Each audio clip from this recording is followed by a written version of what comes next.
Quand on se promène à Istanbul ou à Ankara, rien n'indique que l'on est dans un pays musulman s'il n'y avait les mosquées et le voile féminin porté par celles qui le veulent bien.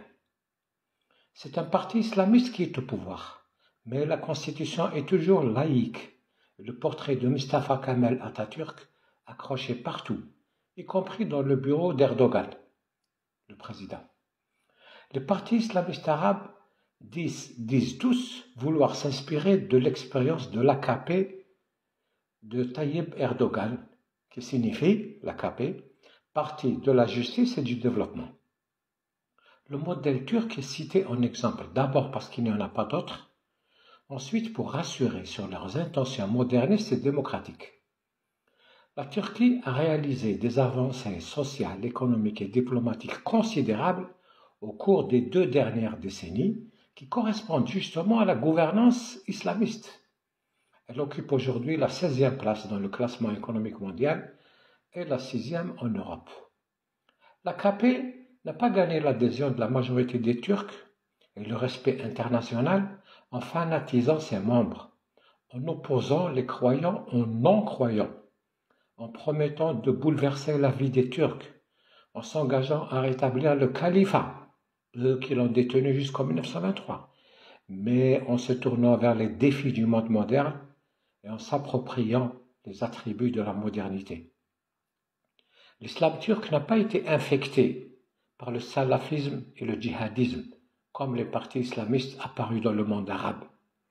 Dans la Turquie d'aujourd'hui, il existe 6000 journaux quotidiens, 200 chaînes de télévision, 1200 radios, ce qui renseigne sur le pluralisme et le climat de liberté qui y règne.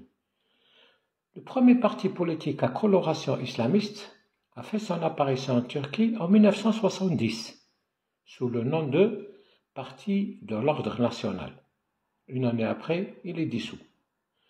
En 1972, le Parti du Salut National est créé par Necmettin Erbakan et présente des candidats à l'élection législative de 1973, où il obtient presque 12% des voix, score qui le place au 3e rang des partis vainqueurs. Les islamistes font leur entrée au gouvernement pour la première fois en s'alliant à d'autres formations politiques. De 1983 à 1990, le parti de la mère patrie gouverne avec succès sous la direction de Turgut Özal, qui a été Premier ministre, puis président de la République. En 1997, le parti de la prospérité, Rafah, de Necmettin Erbakan, dans lequel militent Tayyip Erdogan et Abdullah Gül, entre autres, est dissous et Erbakan renversé parce qu'il a voulu supprimer l'article 2 de la Constitution relatif à la laïcité et qu'il était opposé à l'adhésion de la Turquie à l'Union européenne.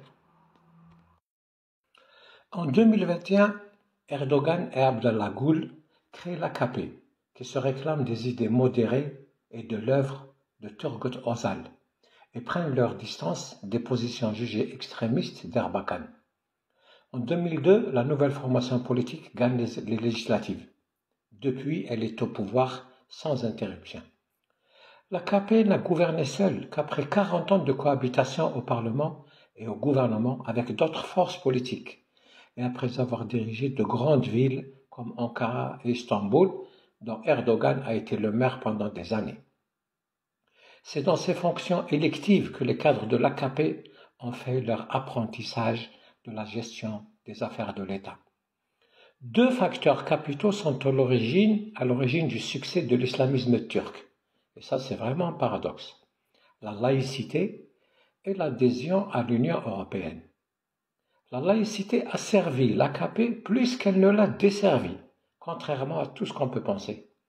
Elle l'a prémuni contre la tentation théocratique dans le pays qui fut pendant des siècles le siège du califat.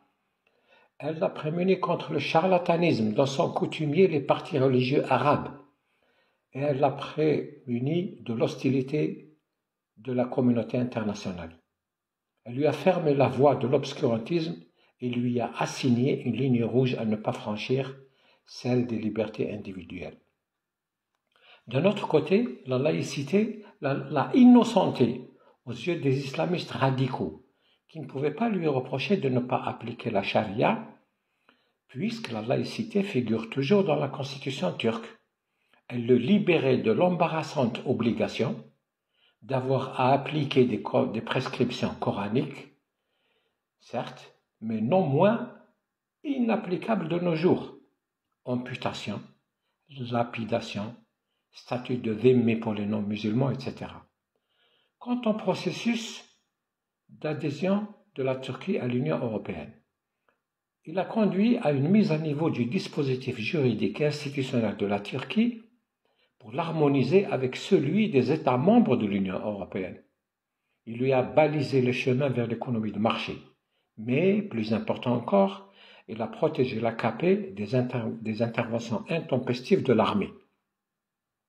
L'économie turque n'est pas une économie islamique, et ses performances ne sont pas dues à l'islamisme.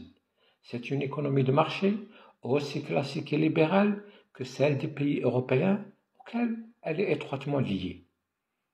Toute proportion gardée, elle a fait comme la Chine, l'Inde ou le Brésil, c'est-à-dire développer des niches de compétitivité qui lui ont ouvert les marchés européens et arabes. Elle a connu une forte poussée de son taux de croissance et un énorme bond en avant de ses exportations pendant ces 10 dernières années.